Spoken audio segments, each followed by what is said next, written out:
Good evening. One person is dead after a fire this afternoon near Jane and Finch. Smoke could be seen coming out of this balcony when firefighters arrived. CTV Siobhan Morris is live at the scene tonight with more details. Siobhan.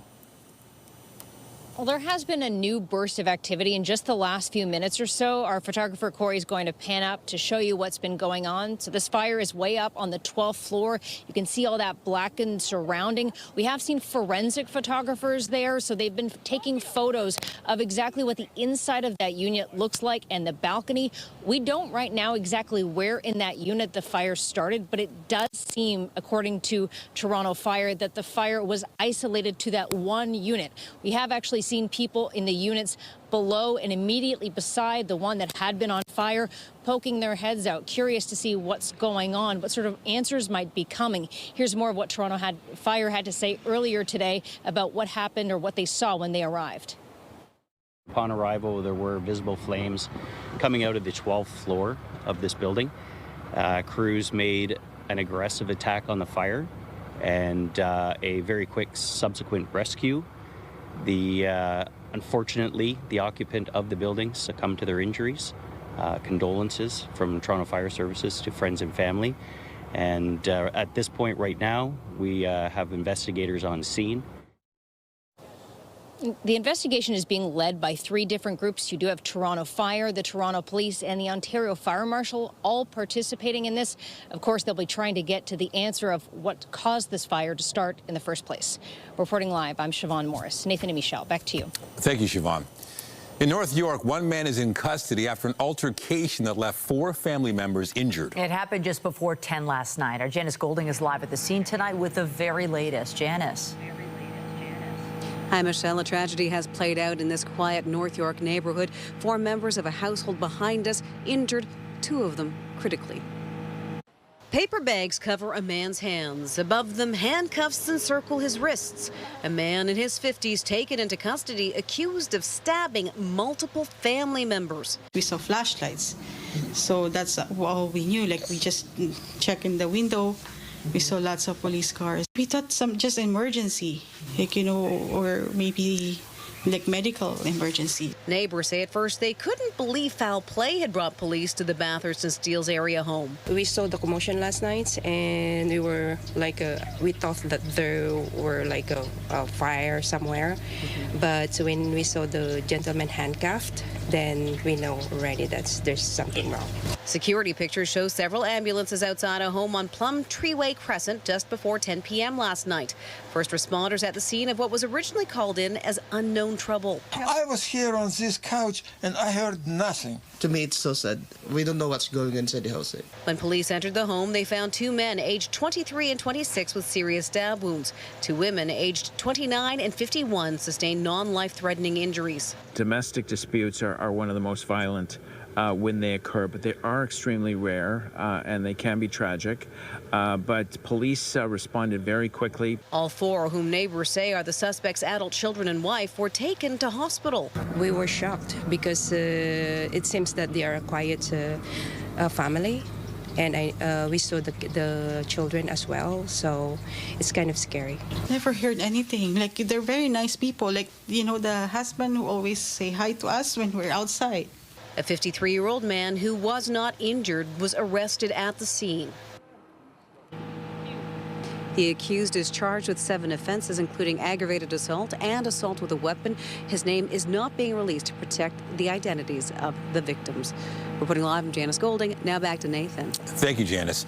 We have more news in a moment, but first a look at the forecast. Here's a live shot. It's still mild out there, above seasonal, very comfortable.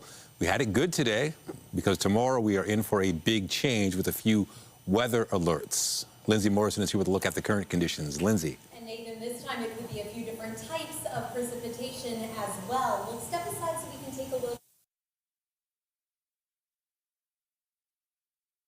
little bit better now. This is a look at what we're dealing with weather-wise and what to expect. Messy weather conditions for tomorrow. Snow, ice pellets, a prolonged period of freezing rain expected around the GTA. There's a look at those weather watches, warnings and advisories. It's a winter storm warning for us here in the city of Toronto. Freezing rain warning for areas to the west. Snowfall warnings for areas to the north and to the east. So depending on where you're joining us from, it does look to be a pretty messy mix. Satellite and radar, not much happening right now. This is the calm before tomorrow's storm. We've had some very light winds the last couple of days. That has contributed to the fog that we saw roll into the downtown Toronto area earlier today. That and the mild weather. We made it to a high of 8 degrees. It is 4 right now. And through the overnight hours, we do see some light precipitation begin. Temperature holding at around +1. And into tomorrow's morning commute, that's when the messy weather is going to get started. So we have lots to discuss coming up in your weather forecast. But for now, Michelle, I'm going to send it over to you. Thank you, Lindsay. The Ministry of Labour is investigating after 3 workers were injured in a building collapse near Hamilton. Police say a concrete porch at a residential construction site in Stony Creek collapsed, trapping 3 workers underneath. Emergency crews were able to rescue the workers, all of whom were taken to hospital. 1 worker suffered a serious leg injury, but none of the injuries are considered life-threatening. Police are assisting the Ministry of Labour with their investigation. The second complainant took the stand at the sexual assault trial of Frank Stronach. CTV's Alison Hurst has the key moments from court today. The second complainant in the sexual assault case against billionaire Frank Stronach testified today. She can't be identified, but she's a former employee and the second of 7 women expected to take the stand in the judge-alone trial. She claims she was fired from one of his businesses without being given a reason, and after she called his office to inquire about why, she says he invited her to dinner to share what he'd learned. During their dinner, the former employee says, "What he told me was that they said I was selling drugs and that's why they fired me," which she says she wasn't. She testified during the dinner Stronach was polite and respectful, adding, "It felt like he was a fatherly mentor who was trying to get an answer for me." The complainant explained after the dinner Stronach invited her back to his harborfront condo and she agreed to go, but says when she got there, she felt uncomfortable. She testified he was flirting with her and I didn't get that fatherly vibe anymore. The former employee says she was there maybe 15 to 20 minutes before insisting on leaving. She claims that's when he groped her. "I was up against the wall and he was up against me," she testified, saying while he leaned in to give her a European-style kiss on each cheek goodbye, his hands were touching my breasts and they were touching my hips and just up and down my body. The complainant says despite his requests for her to stay, she left, adding, "I was terrified and I don't even know to this day if he knows that." During her cross-examination, defense counsel Leora Shemish points out there's new information in her testimony. "You have never mentioned that when you were leaving the apartment, you were putting on a coat and a lapel is being held. That is brand new," says the defense.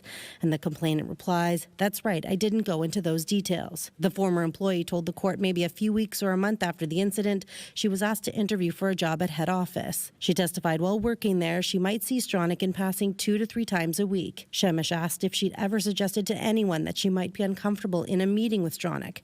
The former employee testified no, that wouldn't happen because they had very different roles. Stronach has pleaded not guilty to all 12 charges. The trial continues tomorrow. Alison Hurst, CTV News. Also tonight, getting into the swing of things, the Blue Jays prepare for the upcoming season as fans soak up the sun and the excitements. We are live in Dunedin, Florida. But first, Canada has returned to the top of the podium for a 3rd straight day at the Milano Cortina Olympics. And we now know who our men's hockey team will play in its first elimination game tomorrow. CTV's Scott Hurst has a recap. Golden again in the women's team pursuit. I was so pumped when we won that race. Valérie Maltais, Yvonne Blondin, and Isabelle Weideman successfully defended their Olympic title today. They won gold 4 years ago at Beijing 2022 and are on top of the podium again. We've worked so hard for this, and to be returning Olympic champions, it's just a dream come true. The trio of skaters defended their Olympic gold by outracing the Dutch team by nearly a full second. That after beating the Americans in the semifinal. There were some really competitive teams out there, and we had everybody had a shot, and we knew that to stand on top, I think we had to skate our best, and that meant focusing on ourselves. This now gives Canada 3 gold medals, all won in the last 3 days at Milano Cortina. Twice our anthem was played on the slopes. Now, for the first time at these Olympics, at the speed skating track. A whole lot of emotion, but not emotional, just like really excited and really happy and proud of us. All three skaters are highly decorated as a team and in their individual careers as well. Isabelle Weideman has now won 4 medals through 3 Olympic Games.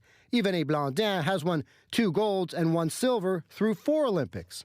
For Valerie Malte, she is just one of 3 Canadian athletes competing in their 5th Olympics. That means she's been a part of every Olympic Winter Games since Vancouver 2010. She has won 4 medals overall. This now pushes our medal count to 12. 3 gold, 4 silver, and 5 bronze. Tomorrow, Canada will play Czechia in the much-anticipated men's hockey quarterfinals. Canada already beat Czechia 5-0 in their first group stage game. Scott Hurst, CTV News, Toronto. Meanwhile, celebrations continue for Megan Oldham, who won gold yesterday in the big air competition. The freestyle skier was born in Newmarket and grew up in Parry Sound, and today people in both places are feeling proud. CTV's Rahim Ladani is live tonight in Newmarket with more. Rahim. Hey, Michelle and Nathan. You know, the Olympics are all about great storylines, and Megan Oldham's is one of redemption. She endured tragedy in Beijing. She suffered a serious injury last November, and now the communities of Newmarket and Peterborough and Parry Sound, rather, are celebrating a double Olympic medalist. Inside this ski and snowboard store in Newmarket, Ontario, everyone is keeping an eye on the Milano Cortina Winter Games. How long have you been skiing for? And many people have a personal connection with Canada's latest Olympic gold medalist, Megan Oldham. Growing up, seeing her a few times, skiing at Mount St. Louis was definitely awesome to see. Big inspiration. And I know she inspired like a lot of younger girls. Born in Newmarket, the freestyle skier has soared to gold in women's big air. It's Canada's first ever medal in the sport since being added to the Olympics, and Oldham's second medal of these games. She also captured bronze in slopestyle. I'm really proud of myself for just staying focused and not letting the pressure get to me too much, and just kind of having fun out there and focusing on my tricks and being able to execute them cleanly and walk away with some hardware. In Parry Sound, Oldham is a household name. It's where she was raised and went to school. I had tears in my eyes. I was so proud of her. Super neat to see that she's able to do something like that. It just really makes you think that anything is possible coming from a small town like this. Oldham is the first Canadian woman in freestyle skiing to win 2 Olympic medals at the same games. And it's hard to believe that skiing wasn't actually her first sport of choice. I grew up doing figure skating and gymnastics, and so kind of had that base awareness of flipping and spinning. And my older brother was the one who started in freestyle, and I think he just knew me well and was like, Meg, you should really try this sport. I think you'd be good at it. Well, he was right.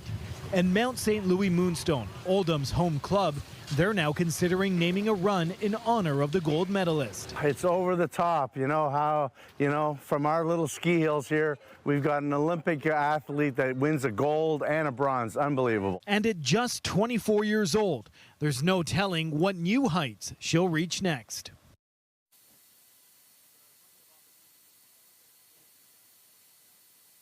A big celebration at the end of the month. Reporting live, I'm Rahim Ladani. Nathan, back to you. Thank you, Rahim.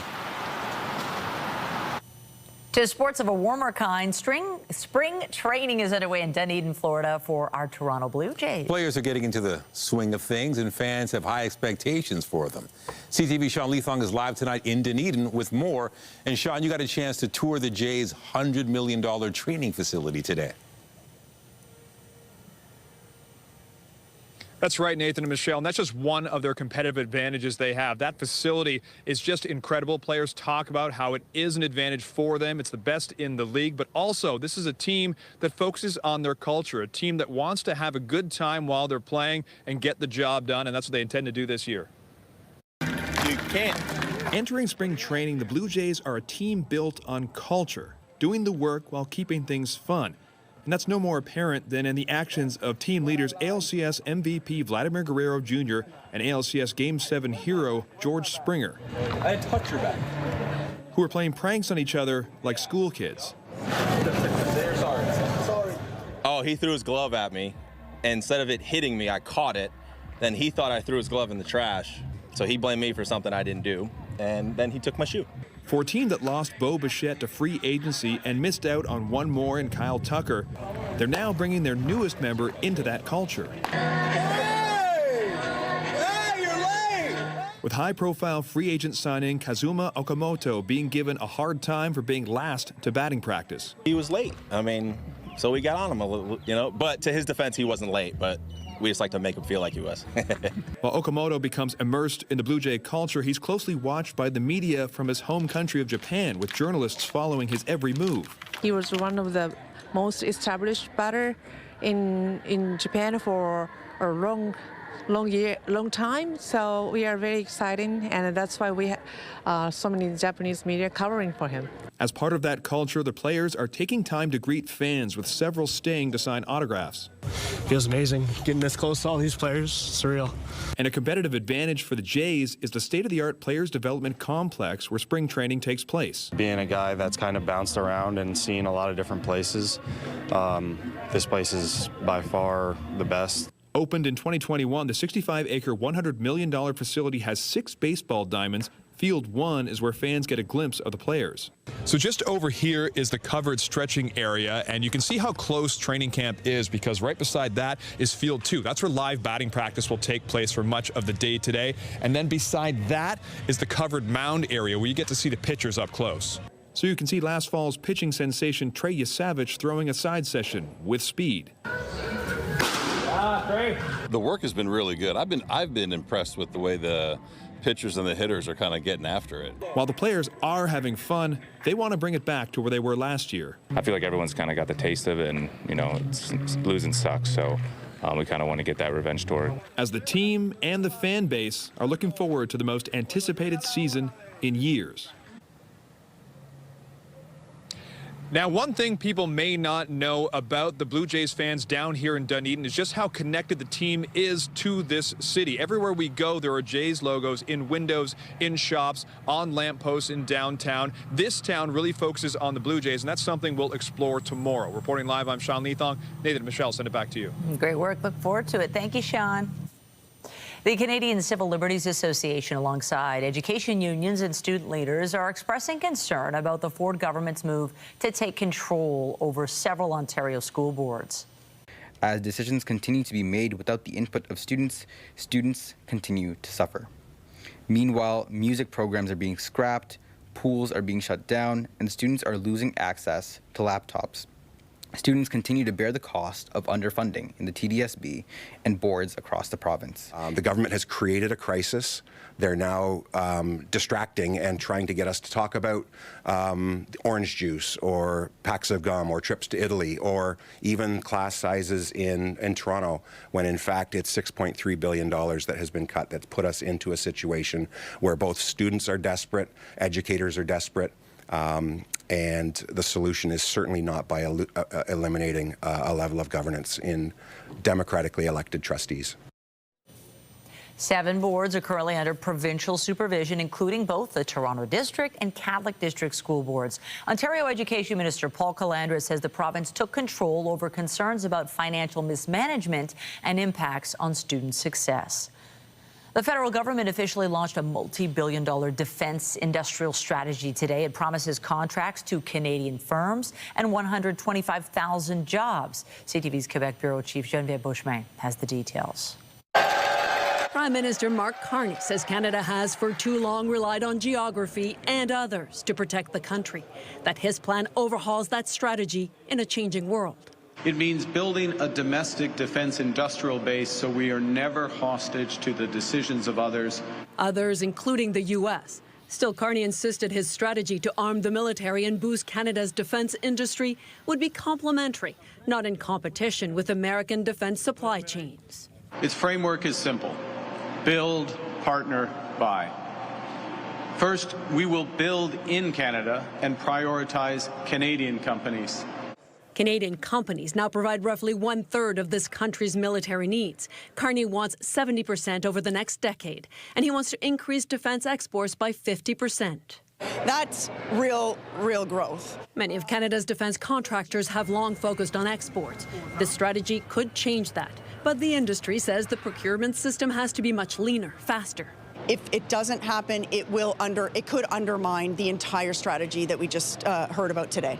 Many of the details had been revealed before, and the Conservatives criticized the strategy as filled with buzzwords and promises that won't deliver. What I expect from this government is that they're going to put aside their partisanship and reach across the table and work with us to ensure that we can deliver. But the government says it's setting up a defense investment agency to streamline the system, a centerpiece of its strategy. CAE is the world's largest simulator provider. Half of its business is for civil use, half for defense, most of it for now exported. We're talking about a sea change in spending and focus, and so as the government works on simplifying how to work with contractors, it only accelerates us. But with this major overhaul of defense spending, many say that there's still some fine-tuning to be done to ensure that this strategy becomes reality. Geneviève Beauchemin, CTV News, Montreal. Tributes are pouring in for Jesse Jackson, a champion of civil rights and social justice.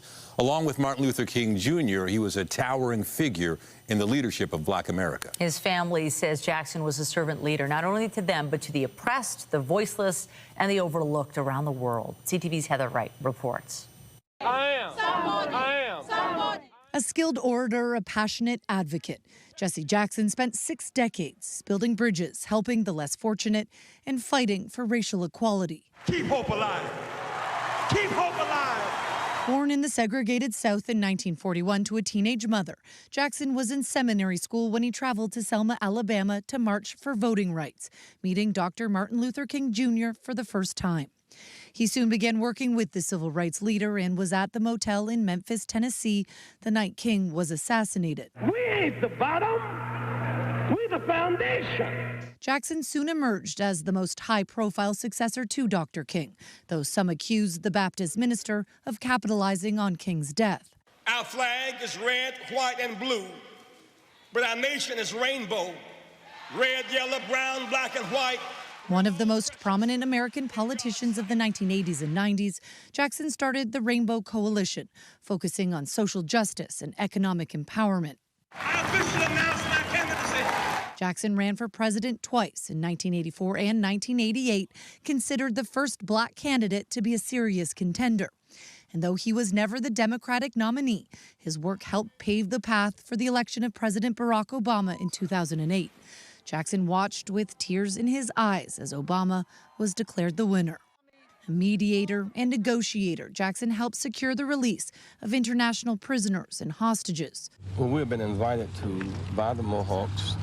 And in 1990, he flew to Quebec to try and break a deadlock during the Oka crisis, one of the many times he crossed international borders to help marginalized communities. To address issues from the ground up, issues that affect racialized people, youth, justice issues, faith-based issues.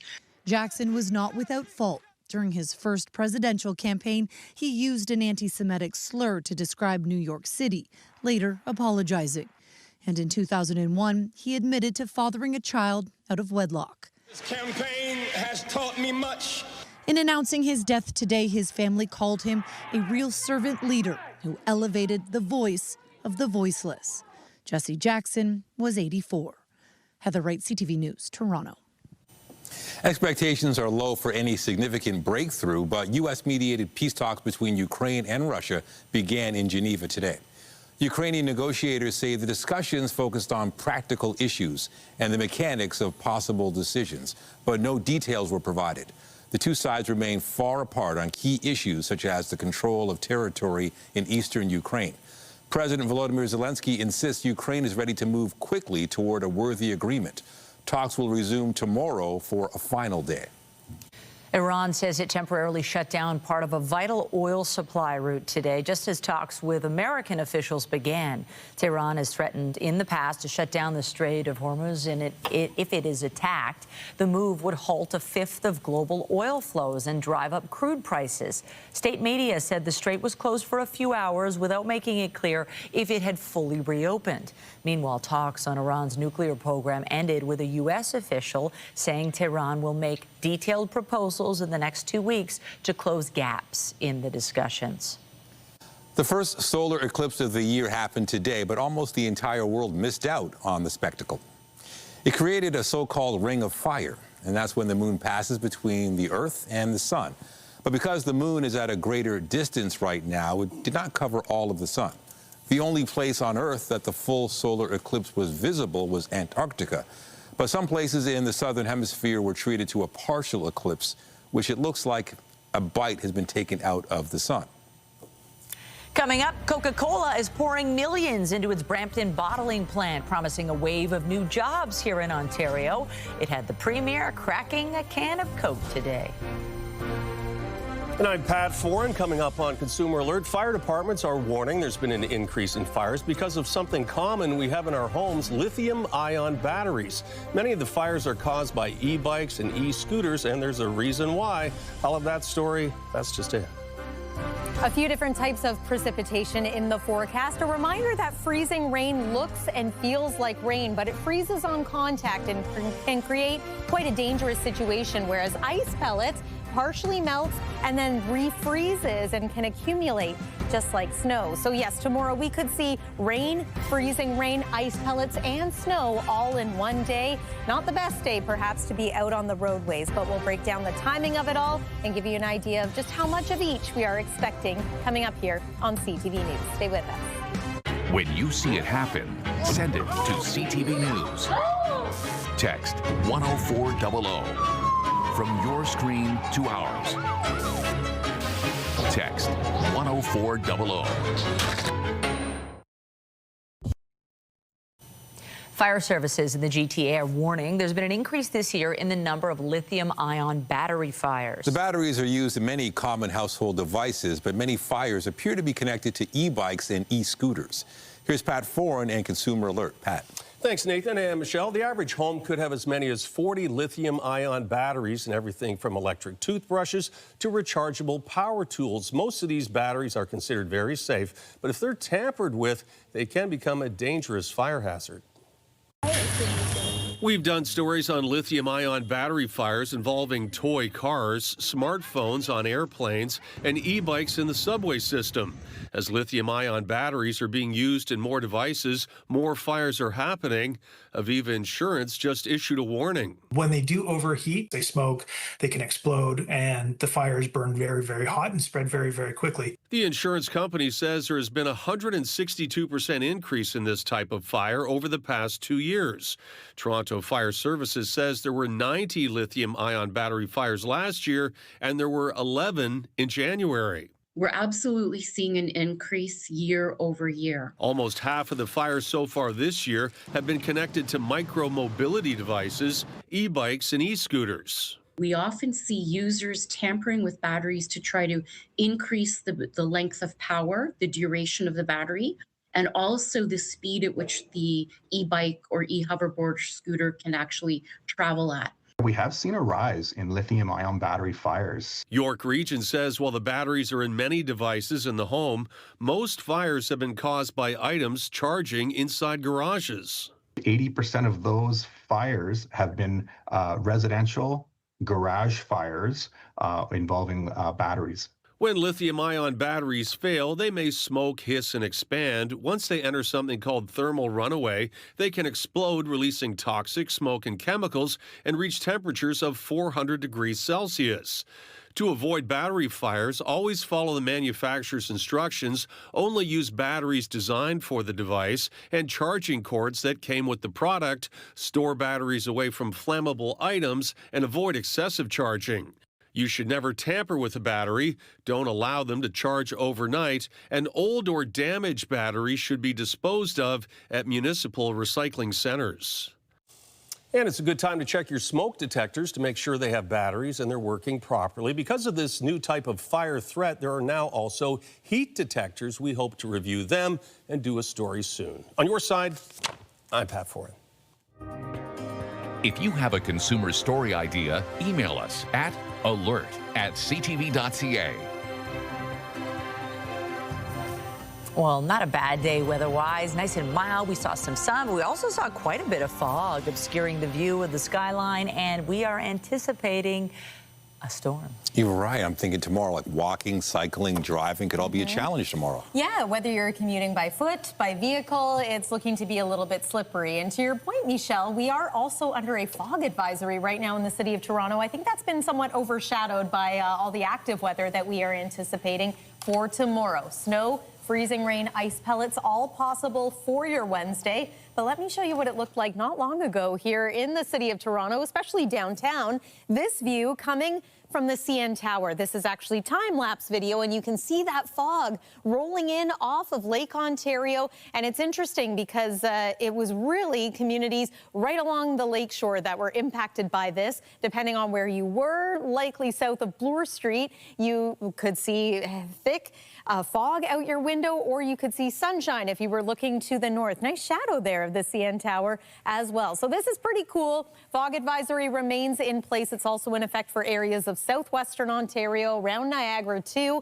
But our bigger concern, perhaps, as we make our way into the day tomorrow, is a prolonged period of freezing rain. There is an orange level alert in place for areas like Guelph, Kitchener-Waterloo, extending south toward the Hamilton area. In Toronto, we are under a winter storm warning. So this is warning of a couple of different types of precipitation. And then the communities that you see here in white, north end of the GTA, north toward Barrie, and in through Durham region over toward Peterborough. This is where the more measurable snowfall is expected. So 10 to 15 centimeters through tomorrow with some ice pellets mixing in.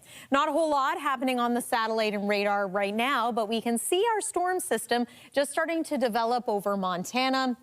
The width of this storm actually extends all the way toward coastal BC. It's going to slide on through tomorrow. And here's a look at the timing of it all. So waking up early tomorrow morning, early risers likely to encounter a little bit of light freezing rain. As we progress through the morning commute, notice how it's patchy, but it's there. The pink is indicative of freezing rain, a little bit of snow mixing in for some areas, and then green is rain. We're expecting heavy rain across southwest Ontario over toward Niagara, where there could be a little bit of flooding as a result.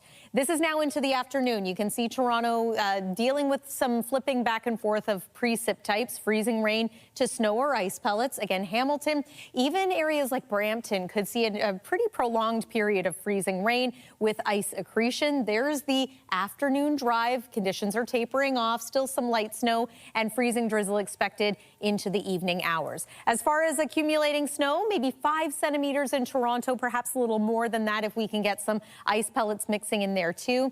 And then ice accretion up to about 10 millimeters possible for areas, again, west of the GTA, up to 15 millimeters possible in some cases too.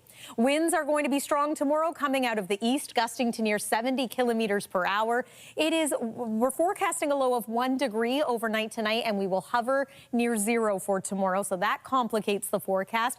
It's not just today. We get into another round of active weather for Friday and possibly into Sunday as well. Lots going on in the weather department, but for now, Nathan, going to send it over to you. All right. Thank you, Lindsay. Also tonight, the final credits roll at a Toronto East End theater as Cineplex Beaches closes its curtains for the last time. Over the past few decades, HIV treatment has progressed, becoming more steady and manageable. But stigma continues to keep many from getting that treatment. Our health reporter Pauline Chan has born a new short film that deals with this issue.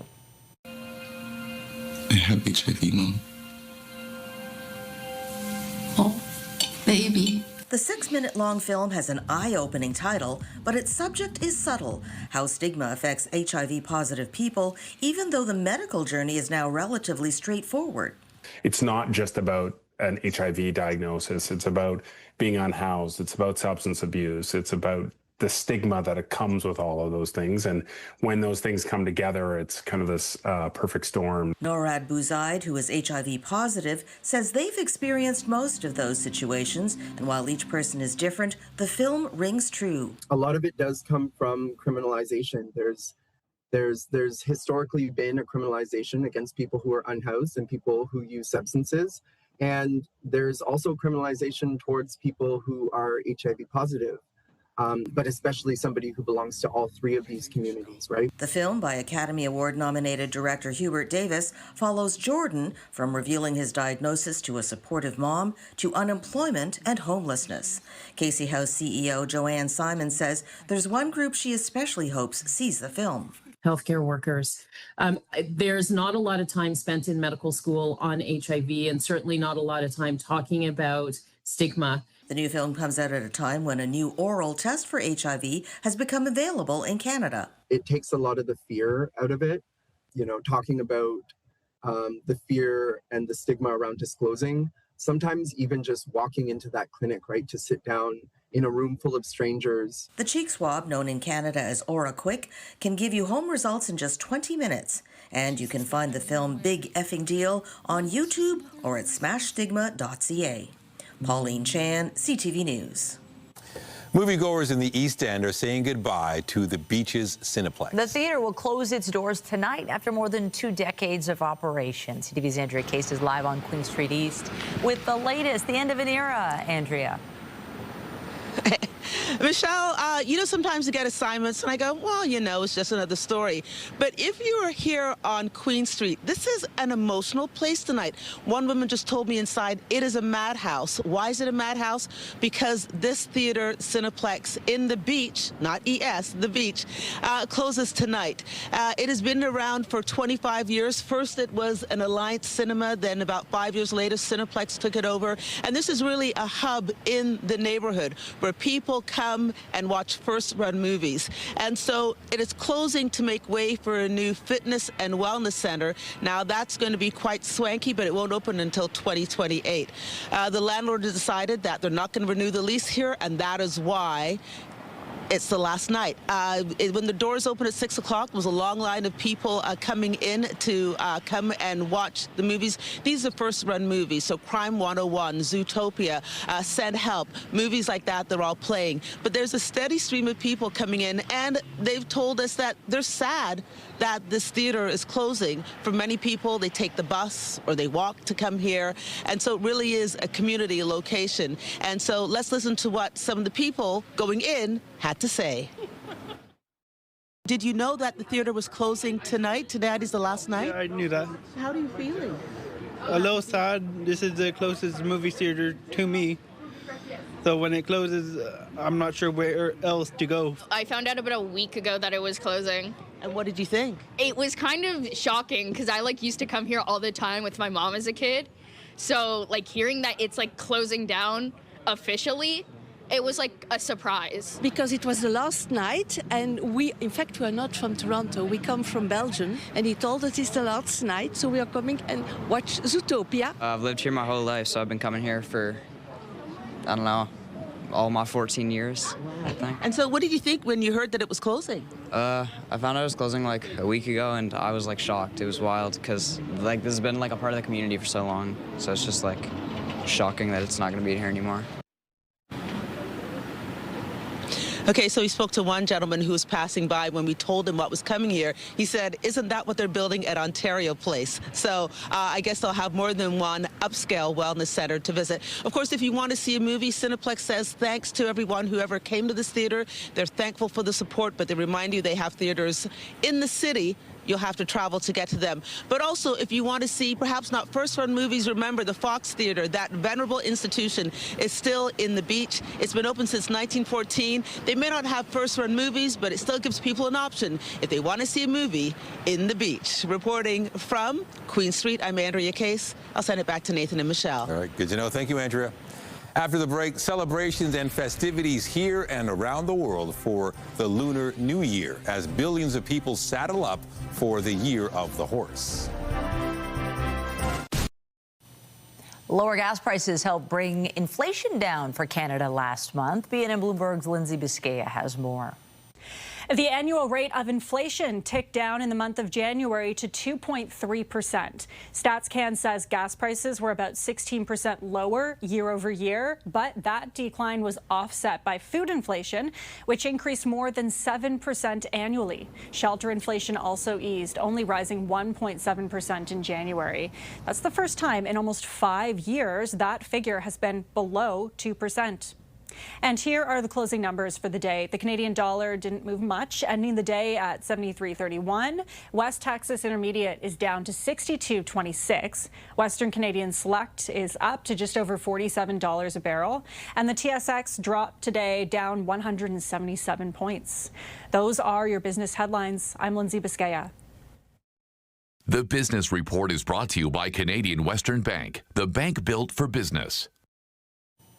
A big economic boost for Brampton today. Coca-Cola Canada Bottling has announced a $141 million investment into its facility near the 407 and 410. And as CTV's Beth McDonnell reports, the move is also expected to generate hundreds of jobs.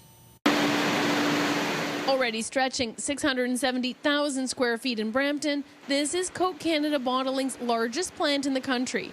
When the expansion is complete, it will grow by the size of another 3 hockey rinks. It's going to allow us to produce even more of the products locally, supplying the city of Brampton, supplying all of Ontario, and supplying Eastern Canada for decades to come. CEO Todd Parsons announced the $141 million investment set to bring in a new state-of-the-art production line capable of producing at least 20 million additional beverage cases. We got to have a Coke Zero.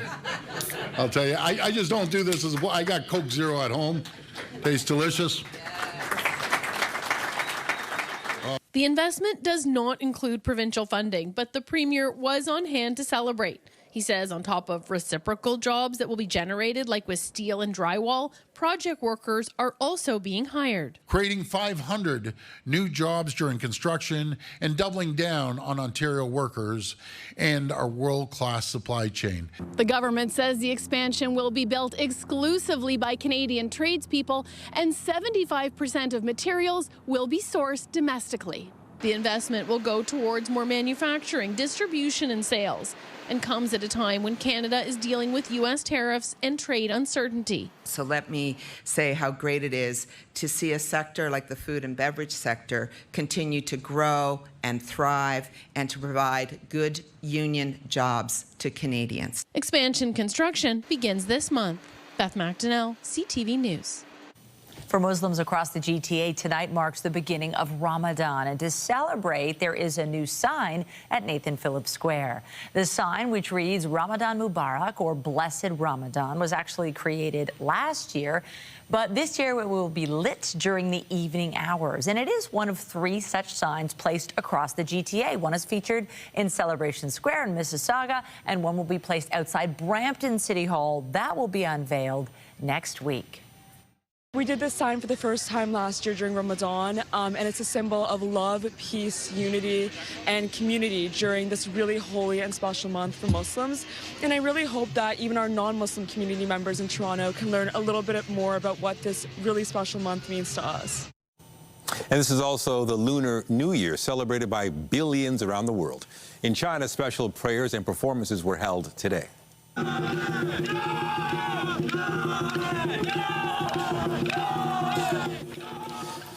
Crowds were treated to a traditional folk dance to welcome the Year of the Horse. At a temple in Beijing, a cloud of smoke from burning incense rose above visitors as they gathered to celebrate the most important holiday in China.